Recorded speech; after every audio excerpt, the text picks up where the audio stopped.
പ്രതിപക്ഷ ഉപനേതാവ് സ്ഥാനത്തിൽ തർക്കം തുടരുന്നു. സിപിഎം സിപിഐ ഉഭയകക്ഷി ചർച്ചയിൽ തീരുമാനമായില്ല. പൊതുതാൽപര്യം മുൻനിർത്തി ധാരണയുണ്ടാകുമെന്ന് ടി.പി. രാമകൃഷ്ണൻ.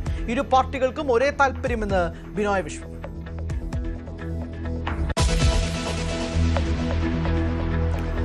കള്ളാടി ദുരന്തം പുറത്തു കൊണ്ടുവന്നത് തുരങ്കപാത പദ്ധതിയിലെ കുറ്റകരമായ ഉദ്യോഗസ്ഥ വീഴ്ച.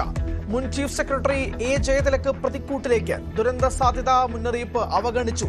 തുരങ്കപാതയിൽ ദുരന്ത നിവാരണ അതോറിറ്റി ഇടപെടേണ്ടെന്ന് ജയതിലക് നിലപാടെടുത്തത് ദുരൂഹം. News 18 big breaking.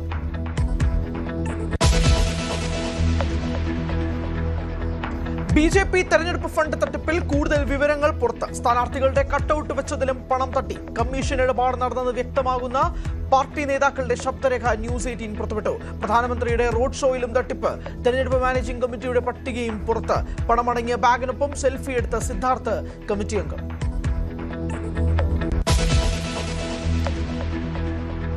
ജയിലിൽ സത്യപ്രതിജ്ഞ ചെയ്ത് ബി.ജെ.പി കൗൺസിലർ സുഗതൻ.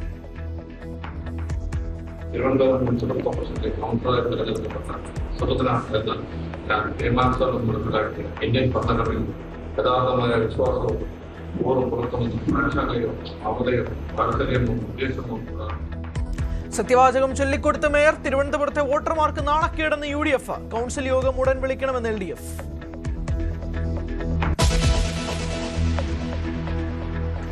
പൾസർ സുനിക്ക് തിരിച്ചടി. ശിക്ഷ മരവിപ്പിക്കാനാകില്ലെന്ന് ഹൈക്കോടതി. അസാധാരണ സാഹചര്യമില്ലെന്നും നിരീക്ഷണം.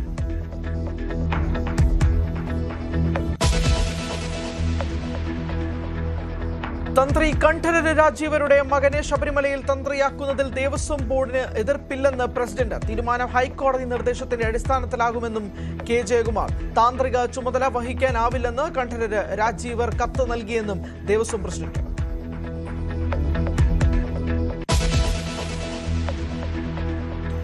വീണ്ടും യുദ്ധക്കളമായി ഹോർമുസ്. ടാങ്കറിന് നേരെയുള്ള ഇറാൻ ആക്രമണത്തിൽ ഇന്ത്യക്കാരൻ മരിച്ചു. 6 ഇന്ത്യക്കാരടക്കം 8 പേർക്ക് പരിക്ക്. ഇറാനിയൻ ഉപസ്ഥാനപതിയെ വിളിച്ചു വരുത്തി അതൃപ്തി അറിയിച്ച് ഇന്ത്യ. ഹോർമുസ് പിടിച്ചടക്കാൻ ട്രംപ്. ചെറുത്തുനിൽപ്പിന് നിയമം പാസാക്കാൻ ഇറാൻ. ഇറാനിയൻ നഗരങ്ങളിലേക്ക് ആക്രമണം തുടർന്ന് അമേരിക്ക. ഗൾഫിലേക്ക് പ്രത്യാക്രമണം.